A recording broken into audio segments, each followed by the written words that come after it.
and I'm not sure how long it took my baseball-sized tumor to grow, but I know that I was ignored, basically misdiagnosed, and my baseball-sized tumor was found in the ER on January 27th of 2015. The funny part of that is I had all the signs and symptoms that they tell you to look for when it comes to colorectal cancer. But of course, I at the time didn't know what they were.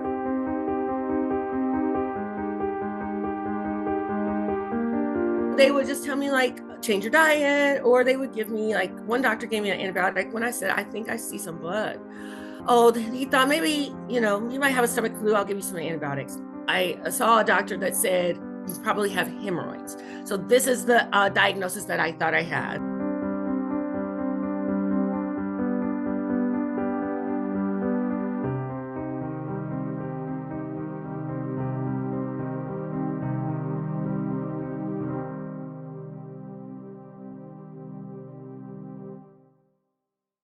My name is Paula Chambers Rainey.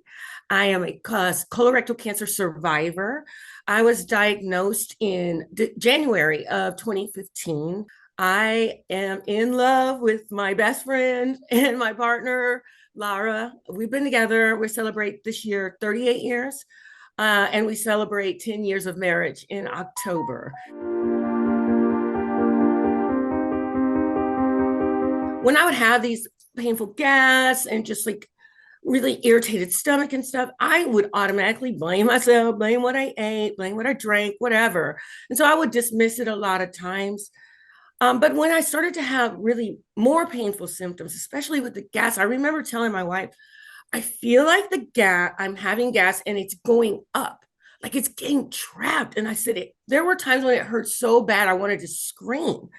So this is when I started going to the doctor, and this was probably around 2012, the end of 2012. And I had a PCP at the time. And so, he didn't think much of it. It was like, oh, it's, dismissive, because those were the early signs. But then later, when you look at signs of colorectal cancer, and talk about changes in your bowel movements, changes in maybe, are you feeling fatigued?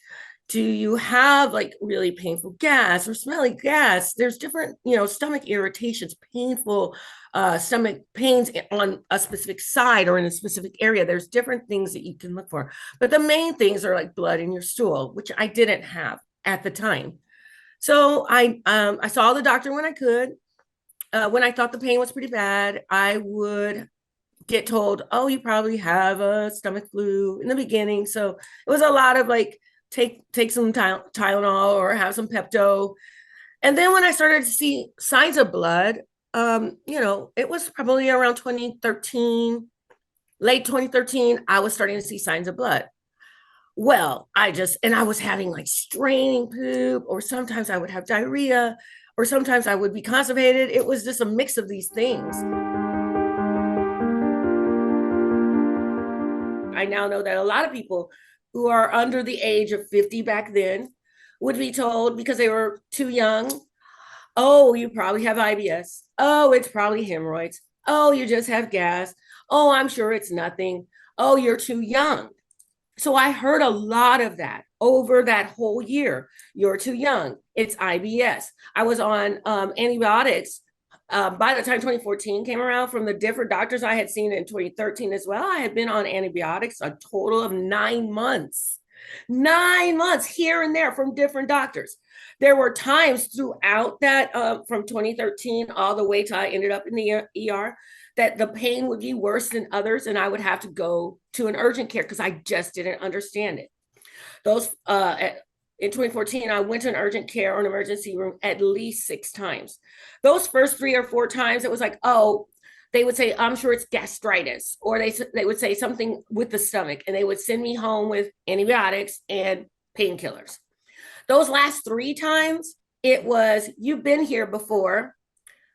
One doctor came in and said, looked at my wife, I'm bent over. I'll never forget this day. I'm bent over like this, just back and forth. I'm freezing because I'm completely anemic. I'm starting to lose weight. I ended up losing a total of 45 pounds. And it's just terrible, right? I'm in this room and this doctor comes in He looks at me. My wife's standing by the door. He looks at her. He looks back at me. He looks at her and says, just so you know, I don't give drugs in this room. Before he says his name, before he says, Miss Chambers, I've looked at your chart, nothing, just like, I don't give drugs. My wife takes this doctor out and starts yelling at this guy in the hallway. And I'm sitting in there thinking, don't yell, don't yell. They won't help me. They won't help me if you yell.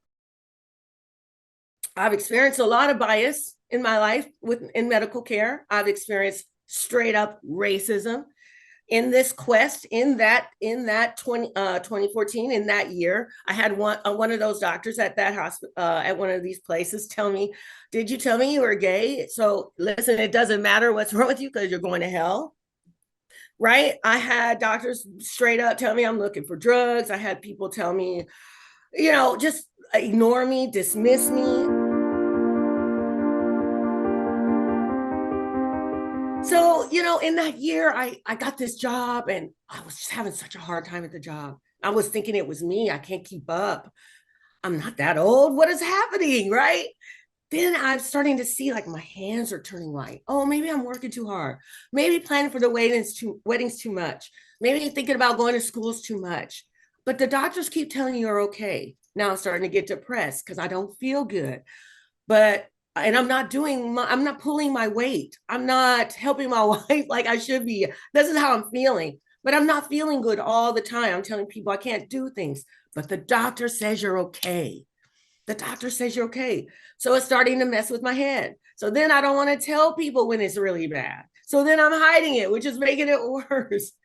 So that job, I ended up losing that job in around November of that year because I kept calling in sick because I was sick all the time. I fell at the job. It was a terrible situation. So we got married on October 17th of 2014. And then that next day, we went to a Broadway play. My wife and her mom loves Sting. My colon was becoming completely blocked. And I was starting to have serious complications. And when that play was over, I was so sick and dizzy, I could barely see and stand up. And we were all supposed to go out to eat. And my friend who married us, I looked at him and I'm shaking. I'm so sick and I'm shaking. My body's red. My skin is hot. And I said, I can't stand up. I need to go. And he told everybody, the girls are tired. We're leaving. We're going to go. When we get on the subway, we go back to his house. I run past the doorman. We go up. I barely make it to the bathroom. And I had the most humiliating accident. And it's fall in New York. So I got on tights and this cute little outfit and I'm just laying on his bathroom floor. And I'm like, this is bad. I knew it. I just knew. And it was right then and there that something told me like, you've got to believe when something's wrong. You knew something was wrong and there's something wrong. Right around in January, I was starting to have fainting spells and just not being able to keep down food or water. And then I called my wife. I went to an urgent care on a Thursday. I'll never forget this. It was a Thursday. I went to an urgent care connected to the county hospital. And I said, ma'am, nothing. I don't care what you say. Nothing's coming out of me but blood. Nothing. And the person that was behind the counter, she said, let me go get you a nurse. The nurse came out and said, okay, I've seen some of your records. She said, has anybody given you a fit test? I said, I don't know what that is. At this point, I've been to the doctors. I've told them all the symptoms. I'm still completely clueless of colorectal cancer. Clueless. Okay. Has anybody given you a fit test? I don't know what that is. Okay. She's like kind of worried in her eyes and I'm worried too. Look, I'm just staring this person in the eye like, oh my goodness. She's like, okay, you probably ate something red. But that's what she said. She said, but I'm going to give you this test. Unfortunately, we don't have a lab here. I won't have the results back until next week. I said, okay. She gives me the test. I'm in agony all weekend. I just kind of stay in bed. I just remember a pretty devastating day of back and forth to the bathroom and blacking out. And I called her and I said, can you please come? And we went back to the ER. And I guess this time I looked bad enough because they kept me, it was still like a 13-hour wait, but this time it was get her a room and get some scans. And has anybody ordered a colonoscopy? We're going to do a colonoscopy. They didn't have much room for me, but they found me a pediatric room. And then I don't remember much after that. I think I was just really so sick that they started to medicate me and put me out. When I woke up in the morning, I guess it was time it was a county hospital, so it was time for rounds. And they said the doctors are going to come in and talk to you. They had done scans, blood work, EKGs, all of these things. And I was told they had tried to do a colonoscopy. That's what I was told. And when the doctors came in, there was about 8 of them. My wife was in the room. And 2 of them came and sat. One got on the floor. So I was like, well, this is not gonna be good, right? It's just my heart starts pounding. I'm looking at my wife like, oh God. And then the guy said something. We tried, we couldn't get through. Scans, it looks like outside the colon, stomach. We think it's touching liver, something. Blah, blah, blah, Charlie Brown teacher talk, adeno, carsup, womp, womp, womp. Look at my wife, face melting, look around at everybody in the room, looking sad. I just turned to the wall. It was a pediatric room, and I remember seeing like little kids that wrote little things on the wall, and I didn't know what to say after that. It was just a devastating way to be told when all I could think is, this is like a car crash. Did this have to happen? They kept me for a week. They said, we think we're going to do emergency surgery. It looks bad. From what we see, we're going to stage you at stage 3. We believe that this tumor has broken outside of the colon wall. We believe that it might have some interference with your liver and other organs. We're not sure what we're going to find, but this is what we think we're going to do. We think we're going to possibly do some radiation and chemo because it looks massive. We might have to shrink it first, or we might have to just go in, do surgery, clean it up, fix what we can. We need to make a decision. I went in at 5:30 in the morning to prep, and they had told us your surgery will take 12 to 14 hours. And they said, we believe you're stage 3, and we believe that when we go in, we're going to take out your uterus. We'll take out whatever this tumor has affected. Definitely, we'll take out part or most of your colon. You'll probably have a permanent ostomy, but we won't know. We may have to take out some of your liver, and we'll decide from there. If it's gone more into the stomach, Paula, we'll do what we have to do. And that's it. That's all we can tell you right now. I looked at the clock, and when I woke up, and we went in, I think it's 7:30 or 8. When I woke up, that clock said 2:30, and I said, well, I guess I'm dead.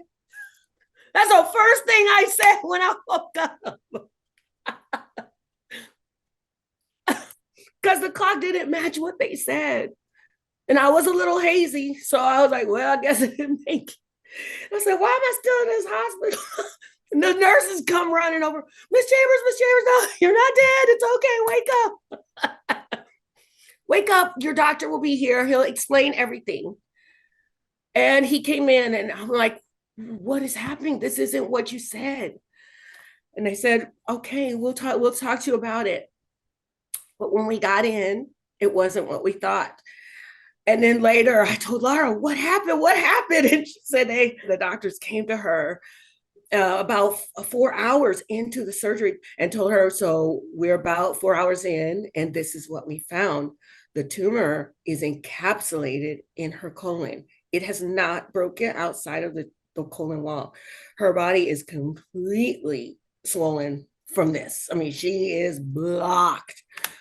We took out 34 lymph nodes. We're going to go back in, close her up. The whole surgery was like 5.5 hours.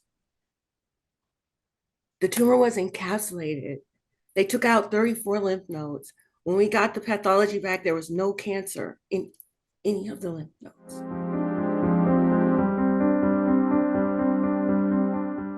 They hand you this, right? And it's like car crash. It's thank you. And then it's, oh my God, I'm so happy. And then it's, what the beep just happened? And then it's, wait, what did that man say to me? Wait, what did those people tell me? Wait, why did all those people ignore me? So wait, how long does this cancer take to grow? So wait, if you have a colonoscopy, so if you know your family, if your family has a history of GI cancers or colon cancers, you need to be what? Wait, Black people have a higher risk of this. Wait, there's people who smoked or drink have a higher risk. Wait, if you eat, so we know that certain nitrates give you colorectal cancer. Wait, what? I'm pissed. Now I'm pissed. Now I'm pissed. And it's messing with me. And it's messing with me as much as the cancer was messing with me. So now what do? You see, I'm a happy, jokey human. You're taking my jokes, you're taking my joy. And I'm mad, and I'm not good when I'm mad. And I take it inwards because I don't want to hurt other people. And so doubt and depression and misery set in, and I needed to find a way to turn it around. What happened was I experienced homophobia, racial bias, bigotry, a lot of misogyny, I think, went into some of my diagnosis. A couple of people told me I was hysterical, or it was in my head, or, it just, it was so freeing to tell my story for that first time. But what it really did was it brought people into my life that had a similar story. Meeting those people and finding that community and realizing that it wasn't just me, and realizing it wasn't just that I was too young. It wasn't just that I was Black. It wasn't just all of these things. There was a whole system and a whole way that we look at cancer, that we look at diagnosis and treatment and preventative medicine that needs to be changed. Whole conversations about this particular cancer that has stigmas around it that I didn't even know I was supposed to be ashamed of. First of all, I'm a 9-year survivor. So in those 9 years, I've seen things change. Things change. Things take time, right?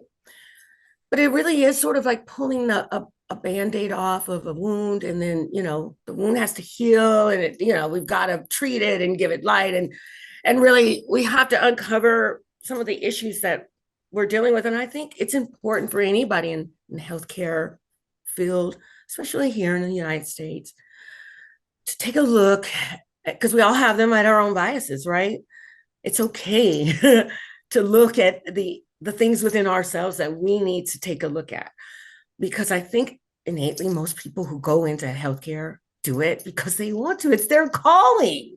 It's, I'm sure there are people and I've met a few who are like, my mom said I'm going to be a doctor. It looks like I'm going to be a doctor. Right. But if that's what you decide, it's a decision, right? And so this is a decision that you're making to be in healthcare and to be in this space where you're caring for individuals and humans, people who are showing up to you in their rawest moments, maybe not always their best. I think it's important to have grace, to have a little bit of humility. Someone's coming to you. They're putting trust in you. That's a big deal. Don't forget to be a little humble. Someone is coming to you and trusting you and all that you've done, and to learn your profession and your craft, to be the professional you are. Show up, for yourself. Show up for yourself, and show your humanity, and show up for your fellow citizen, for your community. Treat people with respect and dignity. Ask them, who are you? Who are you? What happened to you? How did you get here? How can I help you? How did you get to me? And thank you for coming here. Listen to them. I want people, especially in the Black community, especially in the Black queer LGBTQIA plus community, especially in the Black trans female identifying community. I want y'all to get your screenings. I want you to feel comfortable and know that there are more and more affirming places with affirming care and who show it. They want you to know that you're welcome. You can look for those. Yes, rainbow signaling, I don't care. If I see a sign that says I'm welcome, thank you, I'm going there. Let us know we're welcome. Ask me what my pronoun is. Is that my partner or my wife? Maybe don't assume. Is that my best friend or the taxi driver? Maybe don't assume. Right? Ask us what it is we need and be in partnership with us. I want people to not be afraid to go to the doctor. I don't want what happened to me to happen to anybody. I want you to know your family history. A lot of gay kids are kicked out of the house when they're young, but a lot of them stay in touch with their family members. My circumstances it didn't happen that way. The doctors in my situation, once they knew that I had colorectal cancer, I think they did all the right things. They asked all the questions. Do you know your family history? They asked me over and over and over again. I only had a little bit. 2 years later, I was afforded some genetic testing through my wife's insurance. So I decided once I got on her insurance to stay at the county hospital. Okay, I know everybody's like, why? Oh my gosh, you could have gone anywhere. Well, because they saved my life. Because when I shared my story with them, I was unapologetic in that some of these incidences took place here and we got to do better. But also at the same time, people here saved my life.